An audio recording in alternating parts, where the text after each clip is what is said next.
Study द्वारा संचालित इस बाइबल अध्ययन कार्यक्रम में क्रिसमस संदेश 2021 के लिए मैं ग्रुप एंकर मीता आर्नल्ड कटनी से आप सभी मसीही भाई बहनों का प्रभु यीशु मसीह के सामर्थ्य और पवित्र नाम में अभिनंदन करती हूँ।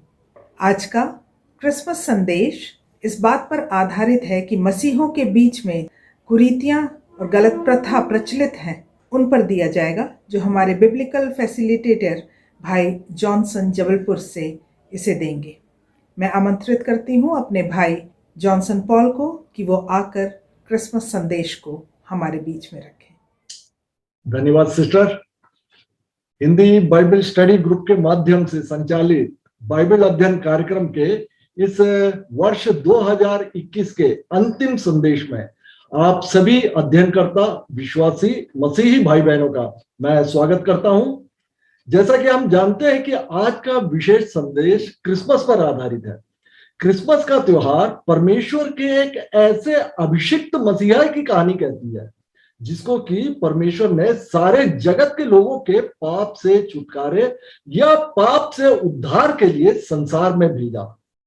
वह अपने घर में आया और उसके अपनों ने उसे ग्रहण नहीं किया, अर्थात यहूदियों ने, परंतु जितनों ने उसे ग्रहण किया उसने उन्हें परमेश्वर की संतान होने का अधिकार दिया, अर्थात उन्हें जो उसके नाम पर विश्वास रखते हैं। तो प्रतिज्ञात मसीहा जिसकी प्रतीक्षा परमेश्वर ने अदन की वाटिका में पाप आगमन के तुरंत बाद ही कर दिया था और पाप से मनुष्य जाति के उद्धार के लिए आदम हव्वा से की गई प्रतिज्ञा और जिसकी कल्पना परमेश्वर की चुनी प्रजा इजराइलियों और यहूदियों ने एक राजा के रूप में किया था, एक नबी के रूप में उन्होंने किया था और एक याजक के रूप में वो उसकी प्रतीक्षा कर रहे थे कि आने वाला मसीहा जो है वो इस प्रकार से होगा। और जब वह यहूदा गोत्र के एक गरीब बढ़ई के घर में पैदा हुआ तो यहूदियों ने विश्वास नहीं किया और बाइबल बतलाती है कि परंतु जितनों ने उसे ग्रहण किया उसने उन्हें परमेश्वर की संतान होने का अधिकार दिया, अर्थात उन्हें जो उसके नाम पर विश्वास रखते हैं। जैसा कि आज का विषय है क्रिसमस, और क्रिसमस शब्द को हम यदि देखें तो क्रिसमस शब्द दो शब्दों से मिलकर बना है। ख्रिस्त, जिसे कि ग्रीक भाषा में क्रिस्तोस कहा जाता है, अर्थात अभिषिक्त, अर्थात क्रिस्त का अर्थ होता है अभिषिक्त, और दूसरा शब्द है मास। मास शब्द से हम आप अच्छी तरह से परिचित है कि मास शब्द कैथोलिक समुदाय द्वारा अपने चर्च सर्विस को कहा जाता है। मतलब क्रिसमस अर्थात मास ऑफ द क्राइस्ट या सर्विस ऑफ द क्राइस्ट। तो यदि हम क्रिसमस के इतिहास को देखें तो पता चलता है कि पहला क्रिसमस 25 दिसंबर सन 336 में रोमी शासक कॉन्स्टेंटाइन उनके द्वारा मनाया गया था। लेकिन क्रिसमस उस समय रोमी राज्य का त्योहार नहीं था और रोमी राज्य जो था वो अन्य जाति मूर्ति पूजकों का देश था और मसीही उसमें अल्पसंख्यक के रूप में रहा करते थे। बाद के समय काल में हम देखते हैं कि संत अगस्तीन इनके द्वारा 6वीं शताब्दी में क्रिसमस को व्यापक रूप से उन्होंने सेलिब्रेशन किया था और इंग्लैंड में ख्रिस्त जयंती के नाम से इन्हीं अगस्तीन या संत अगस्तीन ने ही इसको व्यापक रूप से सेलिब्रेट भी इंग्लैंड में पहली बार किया था। और यीशु मसीह के जन्म की तिथि लिखित रूप में कहीं भी इतिहास में और ना ही बाइबल में पाई जाती है। तो प्रश्न उठता है कि 25 दिसंबर को ही यीशु मसीह का जन्म उत्सव क्यों मनाया जाता है। मैं एक बार फिर प्रश्न आपको दोहरा देता हूं कि 25 दिसंबर को ही यीशु मसीह का जन्म उत्सव क्यों मनाया जाता। दरअसल रोमी साम्राज्य में 25 दिसंबर को सैटरनेलिया नाम से सूर्य देवता के उपलक्ष्य में एक बहुत बड़ा त्योहार मनाया जाता था और ठंड के मौसम में यह सूर्य का सबसे कम पृथ्वी पर दिखलाई देने वाला समय होता था और इस दिन रात लंबी और वर्ष का सबसे छोटा दिन हुआ करता था। और अन्य जाति रोमी शासक, जैसा कि मैंने अभी बतलाया कि कॉन्स्टेंटाइन, उन्होंने जब मसीहत को अपनाया तब उन्होंने रोमी साम्राज्य में अपनाए जाने वाले सबसे प्रमुख त्योहार इसी सैटरनेलिया की तिथि को मसीहत में सबसे प्रमुख यीशु मसीह के जन्म की तारीख के रूप में उन्होंने चुना और अन्य जातियों में जैसे पर्व मनाया करते थे, उन्हीं पर्वों की रीति पर क्रिसमस पर्व को निश्चित किया गया। और मसीहत में सन 300 के बाद में, उसके बाद आप देखेंगे कि कैथलिक ही थे।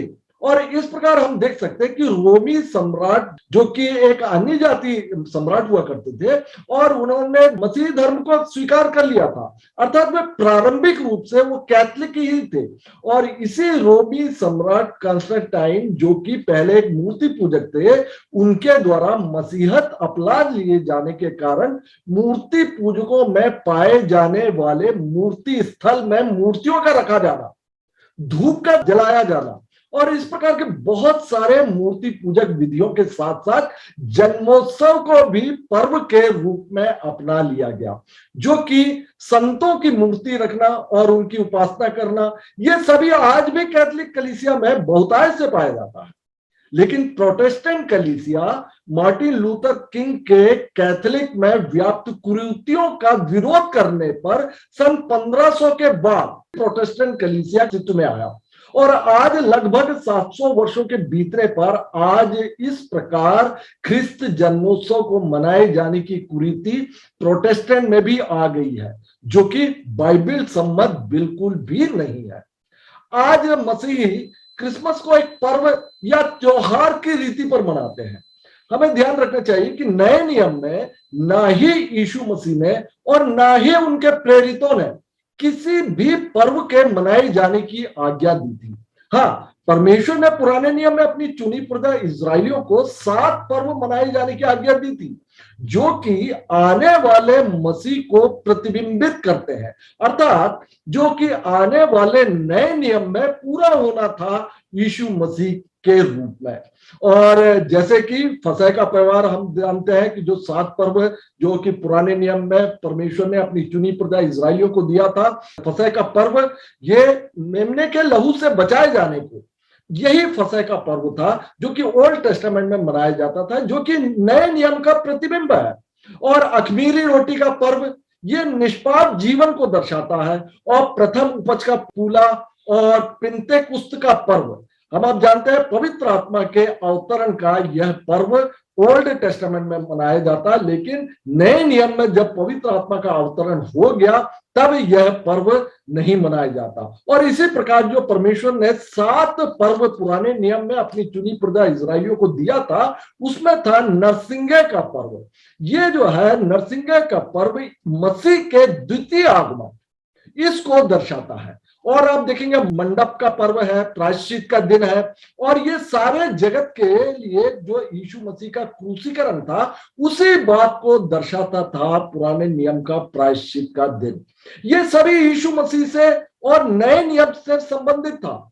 जैसा कि नया नियम पुस्तक बतलाती है कि व्यवस्था आने वाली अच्छी वस्तुओं का मात्र प्रतिबिंब है, व्यवस्था आने वाली अच्छी वस्तुओं का मात्र प्रतिबिंब है, लेकिन मूल वस्तुएं मसीह की है। इन सभी पर्वों का, जिसका कि मैंने अभी वर्णन बतलाया, कि इन सभी पर्वों के यदि आप विस्तृत वर्णन को हम इसको देख सकते हैं, हिंदी बाइबल स्टडी ग्रुप के यूट्यूब चैनल में ये डला हुआ है, जिसको कि यहोवा के पर्व नाम से वीडियो में आप इसको देख सकते हैं। लेकिन प्रतिज्ञात और प्रतीक्षारत मसीह का जब यीशु मसीह के रूप में आगमन हो गया, तो आज हमें किसी पर्व को मनाने की आवश्यकता नहीं है। जैसा कि बाइबल में कुलुस्सियों 2 अध्याय और उसका 16 और 17वें वचन में पाया जाता है कि खाने पीने या पर्व या नए चांद या सबतों के विषय में तुम्हारा कोई फैसला ना करे, क्योंकि ये सब आने वाली बातों की छाया है, पर मूल वस्तुएं मसीह की है। इसीलिए जब मसीह आने वाली अच्छी वस्तुओं का महायाजक होकर आया, तो उसने और भी बड़े और सिद्ध तंबू से होकर, जो हाथ का बनाया हुआ नहीं अर्थात सृष्टि का नहीं, एक ही बार पवित्र स्थान में प्रवेश किया, अर्थात स्वर्ग में प्रवेश किया, जैसे कि इब्रानियों में भी बतलाया गया, और अनंत छुटकारा प्राप्त किया। इसलिए आज हमें क्रिसमस रूपी त्योहार मनाने की आवश्यकता नहीं है, बल्कि यीशु मसीह के द्वितीय आगमन की प्रतीक्षा करने और स्वयं को दुल्हन के रूप में दूल्हे के लिए तैयार करने की आवश्यकता है, जैसा कि यीशु मसीह का आगमन भोर का सा निश्चित और बेहद करीब भी है। अब हम देखते हैं कि क्रिसमस अर्थात तथाकथित यीशु मसीह के जन्मोत्सव के नाम पर इस अवसर में अपनाए जाने वाले अन्य कुछ कुरीतियों के बारे में, जैसे कि Santa Claus, Christmas tree, carol singing, इस प्रकार के कई अनेक विधियां जिसे मसीही क्रिसमस के अवसर पर अज्ञानता में ही अपनाए हुए हैं। तो चलिए सबसे पहले हम देखते हैं सांता क्लॉज के विषय में। सांता क्लॉज भी एक कैथोलिक संत निकोलस से संबंधित है, जो कि लगभग सन 280 में, निकोलस नाम का जो संत हुआ करते थे वो 280 में ये पाए जाते थे। और इनके विषय में प्रसिद्ध है कि संत निकोलस जो है वो गरीबों की बहुत मदद किया करते थे और गरीब बच्चों को रात में मोजे में रखकर गिफ्ट दिया करते थे। और यहां तक कि उनके लाल रंग के पहरावे की बात जो है, ये सन 1910 में कोका कोला कंपनी ने अपने प्रोडक्ट को प्रमोट करने के लिए सांता क्लॉज का एक कार्टून बनाया, और जिसका कि लिबास को लाल रंग से और सफेद रंग के फर्श से दर्शाया गया था। और इस लाल और सफेद लिबास में ही सांता क्लॉज बहुत अधिक प्रसिद्ध हुए और उनका प्रोडक्ट भी बहुत ज्यादा चला। और तब से सांता क्लॉज लाल और सफेद रंग के लिबास में दिखने लगे वो, जिसको कि आज भी मसीही जगत अपनाया हुआ है। क्रिसमस अवसर पर होने वाले दूसरे बहुत सी कुरीतियों की तरह सांता क्लॉज भी बाइबल सम्मत नहीं है, और ना ही इस तरह का कोई कैरेक्टर बाइबल में पाया जाता है।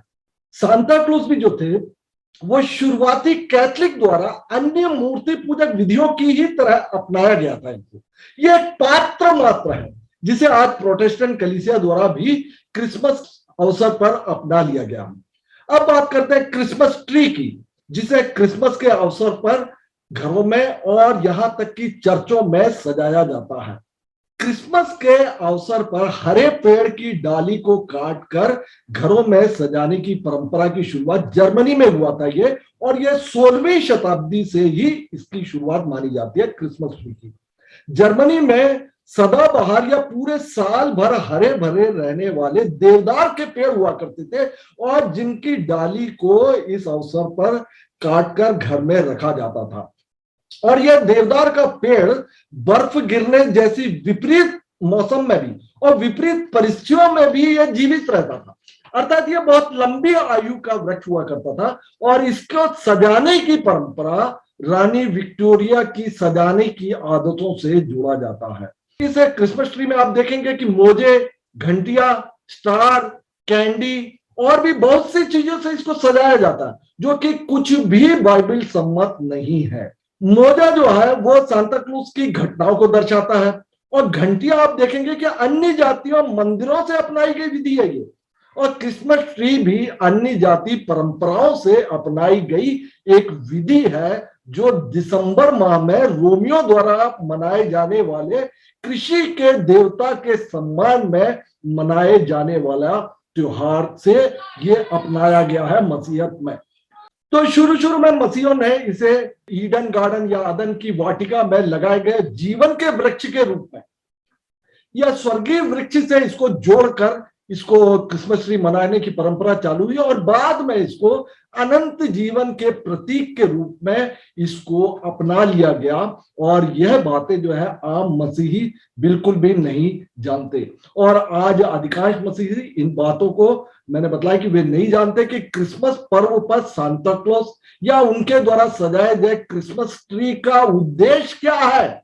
ये मसीही हम आप विचार नहीं करते, और इसलिए प्रत्येक मसीही को बाइबल अध्ययन करना बहुत आवश्यक है, ताकि वे पहचान सके कि उनके आसपास कौन सी बातें बाइबल आधारित है और जिसकी आज्ञा प्रभु यीशु मसीह ने या उनके प्रेरितों ने दी है, और कौन कौन सी बातें मनुष्यों की अपनी बुद्धि से इजाद की गई है, ताकि हम, जैसा कि बाइबल बतलाती है कि परमेश्वर को खुश करने वाले बने, ना कि मनुष्यों को खुश करने वाले। इसके बाद हम बात करते हैं कैरोल सिंगिंग की।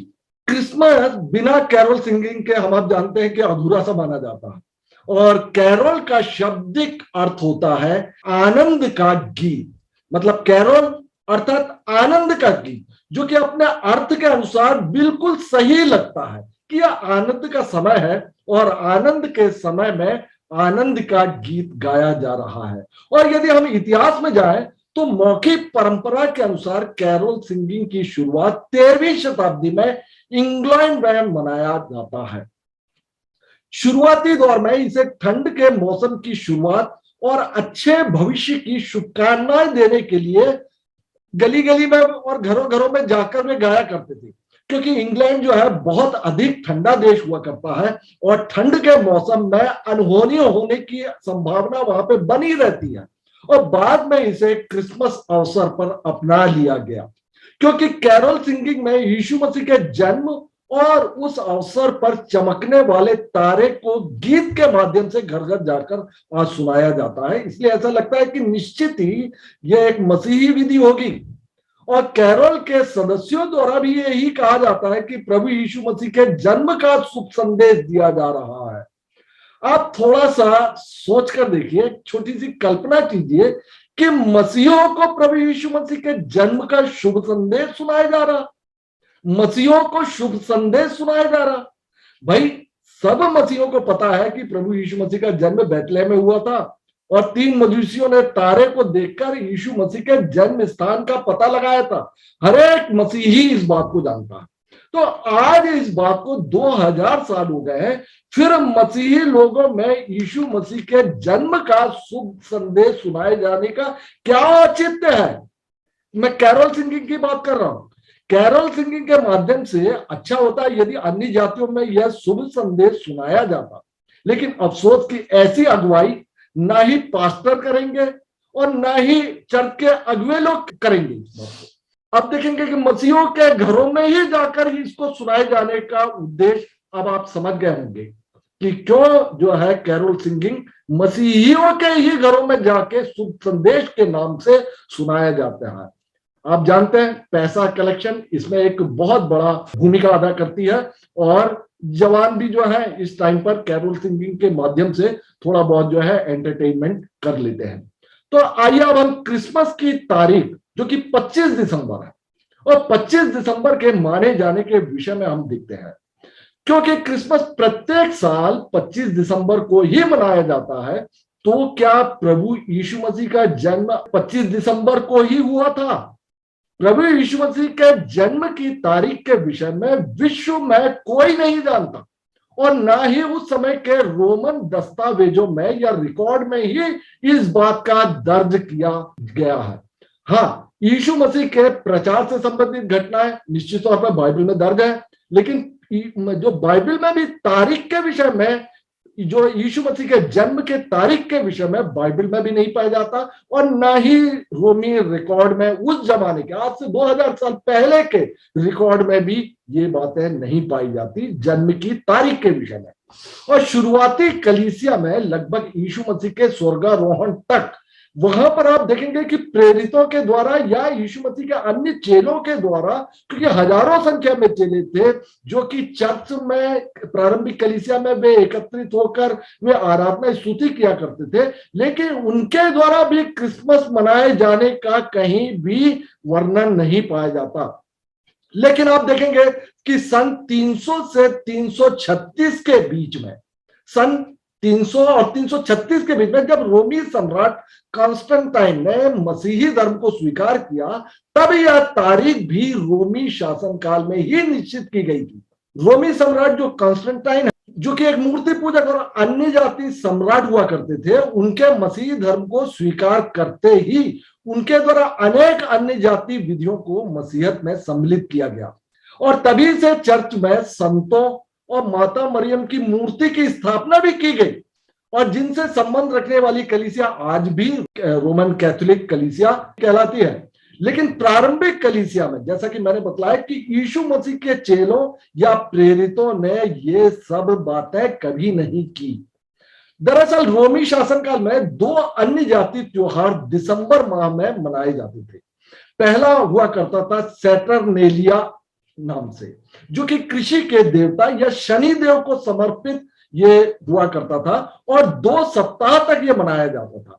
दूसरा त्योहार हुआ करता था सूर्य देवता को समर्पित मिथ्रा नाम का त्योहार, MITHRA,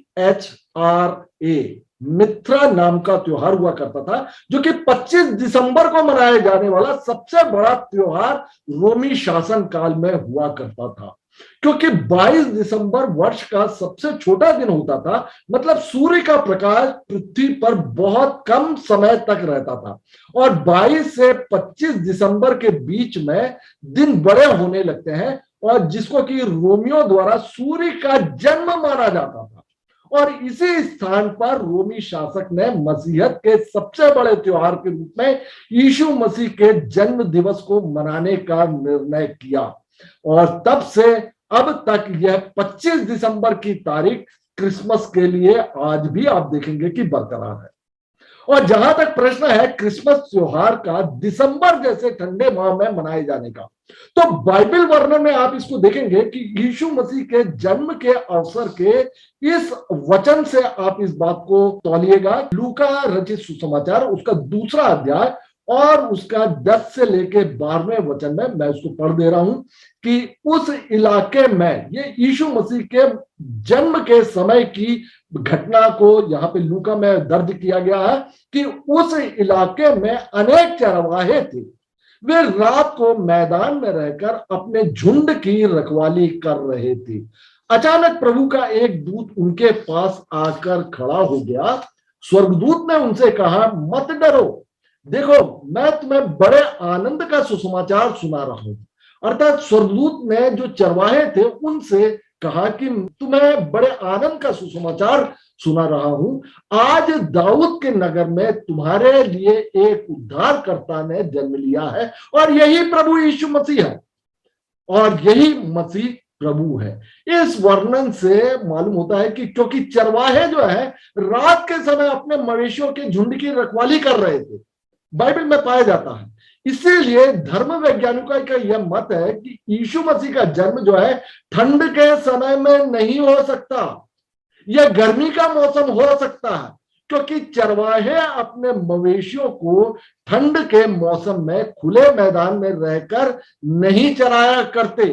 चरवाहे गर्मी के मौसम में ही ऐसा करते हैं। तो इस प्रकार हम देखते हैं कि मसीहत में कई प्रकार के मनुष्यों की बनाई हुई विधियां आज सम्मिलित हो गई हैं, और इसी प्रकार के मनुष्यों की बनाई विधियों के विषय में ही यीशु मसीह ने फरीसियों को डांट कर कहा था कि तुमने अपनी रीति रिवाजों के कारण परमेश्वर का वचन टाल दिया। ये लोग ओंठों से तो मेरा आदर करते हैं, पर इनका मन मुझसे दूर रहता है। ये व्यर्थ मेरी उपासना करते हैं, क्योंकि ये मनुष्यों की विधियों को धर्मोपदेश करके सिखाते हैं। आइए अब हम बाइबल में से यीशु मसीह के जन्म के विषय में देखते हैं कि बाइबल उस मसीहा के विषय में क्या कहती है, जिसे परमेश्वर ने पूरे मानव जाति के उद्धार के लिए आज से 2000 साल पहले इस संसार में भेजा, और जिसके प्रायश्चित बलिदान के कारण हमारे पाप क्षमा भी हुए और हम परमेश्वर की संतान ठहरने पाते हैं।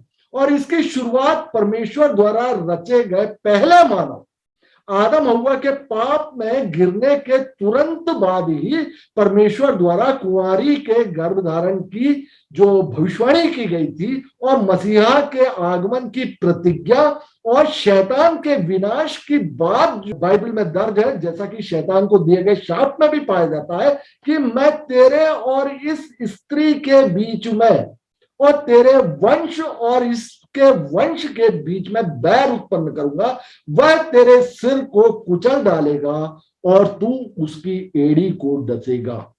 यहां पर शैतान का सिर कुचलने के लिए स्त्री के वंश से, आप ध्यान दीजिएगा कि पुरुष के वंश से नहीं, स्त्री के वंश से ही, अर्थात कुंवारी से ही गर्भधारण का और मसीहा के आगमन की परमेश्वर ने यहां पर प्रतिज्ञा की थी।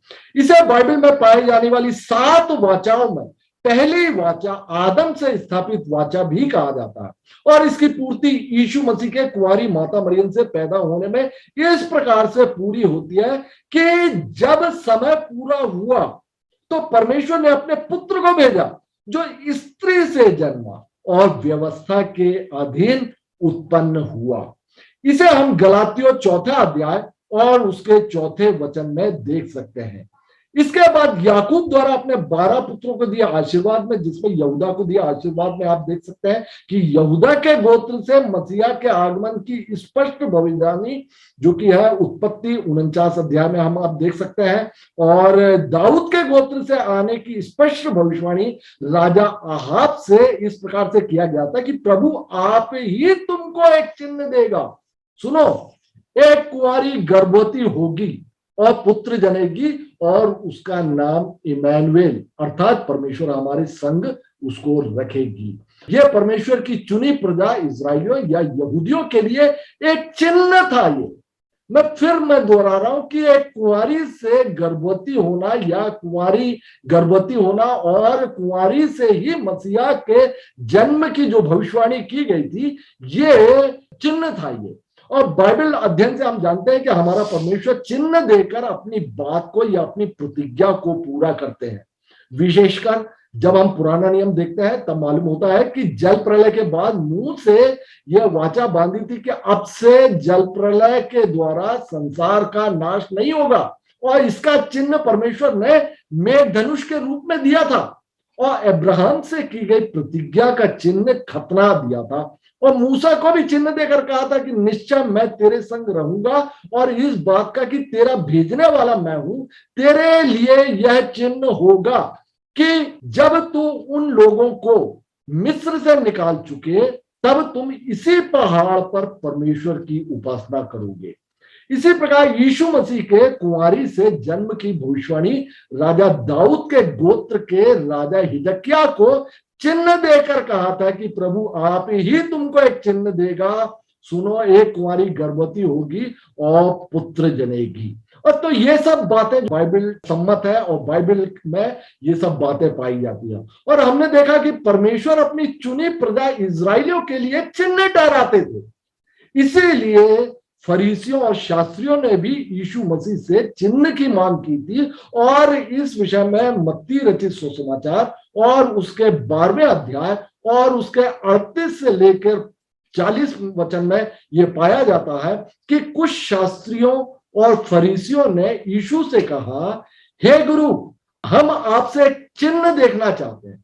यीशु ने उन्हें उत्तर दिया, इस युग के बुरे और व्याभिचारी लोग चिन्ह ढूंढते हैं, परंतु नबी योना के चिन्ह को छोड़ कोई और चिन्ह उनको ना दिया जाएगा।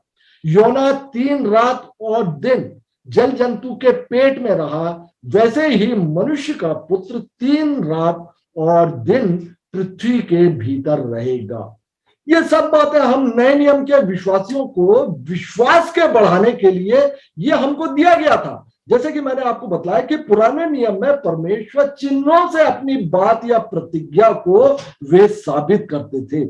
और इस प्रकार से नए नियम मसीहों के लिए भी वो हमको परमेश्वर ने चिन्ह स्वरूप बहुत कुछ दिया है। और अब हमें परमेश्वर को परखने के लिए अब हमको किसी भी चिन्ह की आवश्यकता नहीं है और ना ही परमेश्वर को प्रसन्न करने के लिए मसीह के जन्म जैसे त्योहार को ही मनाने की आवश्यकता है, क्योंकि बाइबल बतलाती है कि विश्वास बिना उसे प्रसन्न करना अनहोना है।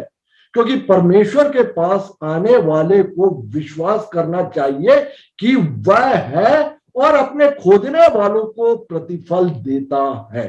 अब मैं आपसे एक प्रश्न करना चाहूंगा कि क्या आपने कभी सोचा है कि यीशु मसीह का जन्म चरनी में या गौशाले में ही क्यों हुआ था? मैं एक बार फिर दोहरा दे रहा हूं कि यीशु मसीह का जन्म चरनी में या गौशाले में ही क्यों हुआ था?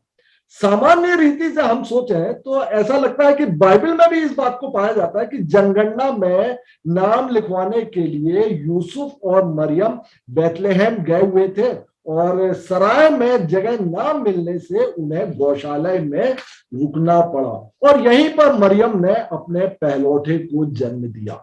बिल्कुल बाइबल में भी यही बात लिखा हुआ और इसी प्रकार से पाया जाता है। लेकिन आत्मिक रीति से बाइबल में आप देखिएगा कि लूका रचित सुसमाचार और उसका दूसरा अध्याय और 10 से लेकर 12वें वचन में कि यह बात क्यों हुई कि यीशु मसीह चरनी में या फिर गौशाले में ही पैदा हुए।